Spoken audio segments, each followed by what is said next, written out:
ஆதிபாரதி சீரியலில் நாளைக்கு ஒரு அட்டகாசமான அதிரடியான எபிசோடு வந்திருக்குன்னே சொல்லலாம். அதுக்கு முன்னாடி வீடியோ பிடிச்சிருக்குண்ணா லைக் பண்ணிட்டு பார்த்து சப்போர்ட் பண்ணுங்கள் ஃப்ரெண்ட்ஸ்.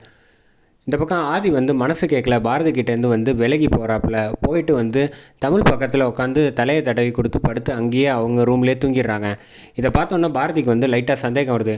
என்ன இவர் வந்து இப்படி வந்து நடந்துக்கிறாரு, இவருக்கு ஏதோ ஒரு விஷயம் அந்த குடும்பத்தை பற்றின விஷயம் தெரிஞ்சிருக்கு அப்படிங்கும்போது அதை என்கிட்டேருந்து மறைக்க பார்க்குறாரு. கூடி சீக்கிரம் அந்த குடும்பம் என்ன எங்கே யார் அப்படிங்கிறத கண்டுபிடிக்கணும் அப்படின்னு சொல்லிட்டு ரூமுக்கு வந்து கதவை திறந்து பார்க்குறாங்க. தமிழ் ரூமில் அங்கேயே படுத்து அசந்து தூங்கிடுறாங்க ஆதி.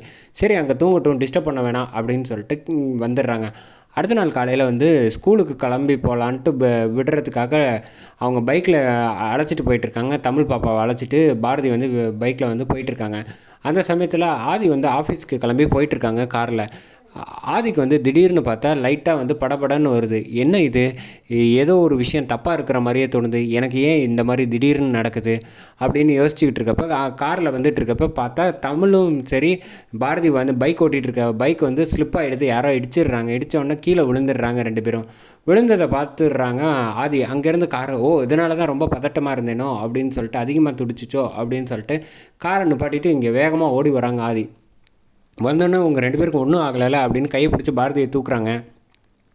தமிழ் உனக்கு ஒன்றும் பிரச்சனை இல்லை அப்படின்னு. ஒன்றும் இல்லைப்பா, எல்லாம் சரியாக தான் இருக்கேன் அப்படின்னு சொன்னோடனே இந்த பக்கம் நான் உங்களை தனியாக விட்டது ரொம்ப தப்பாக போயிடுச்சு, இனிமேல் வந்து என்னை விட்டுட்டு எங்கேயும் போயிடாதீங்க அப்படின்னு சொல்லிட்டு வீட்டுக்கு வந்து அழைச்சிட்டு வந்துடுறாங்க ஆதி.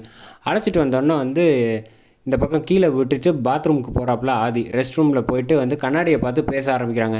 எனக்கு வந்து இதனால தான் வந்து இவங்க ரெண்டு பேருக்கு பிரச்சனைங்கிறனால தான் வந்து வாசு வந்து அதிகமாக வந்து எனக்கு வந்து சொல்லி காட்டுறா போல். இப்போ வந்து பாரதிக்கும் தமிழுக்கும் ஏதோ ஒரு பிரச்சனைனா வந்து வாசு வந்து எனக்கு சொல்கிறாப்புல. ஆனால் உண்மையிலே வந்து பாரதியை வந்து நான் வந்து விரும்புகிறேனான்னு எனக்கே சந்தேகமாக இருக்கே. இல்லை வந்து வாசுவோட இது எனக்கு மனசு இருக்கிறனால தான் வந்து நான் தமிழையும் சரி பாரதியையும் வந்து அதிகமாக விரும்புகிறேனா, எனக்கு ஒன்றுமே புரியலையே, ஒரே குழப்பமாக இருக்கே அப்படின்னு வந்து ஆதி வந்து குழம்ப ஆரம்பிக்கிறாங்க. இதை வந்து என்ன சொல்கிறது, யார்கிட்ட சொல்கிறதுன்னு தெரியாமல் தடுமாறிக்கிட்டு இருக்கப்போ பாரதி வராங்க. வந்தோடனே வந்து அவங்கக்கிட்ட என்ன ஆதி, ஏன் ஒரு குழப்ப நிலையிலேயே இருக்கீங்க, எதுவாக இருந்தாலும் பிரச்சனை இருந்தாலும் என்கிட்ட சொல்லுங்கள், நான் வந்து சரி பண்ணி வைக்கிறேன், அதெல்லாம் ஒன்றும் தேவையில்லைம்மா, நீ விடு, நான் பார்த்துக்கிறேன், நான் நல்லா தான் இருக்கேன், ஏதோ கொஞ்சம் ஆஃபீஸ் ஒர்க்கு அப்படின்னோன்னே அப்படி ஒன்றும் ஆஃபீஸில் ஒர்க் இருக்க மாதிரி தெரியலையே அப்படின்னு பாரதி வந்து லைட்டாக யோசிக்கிறாங்க. ஏதோ ஒரு விஷயத்தை மறைக்கிறாங்கங்கிறத மட்டும் கன்ஃபார்ம் பண்ணிக்கிறாங்க. அதோட இந்த ப்ரோமோ வந்து சூப்பராக முடிக்கிறாங்க.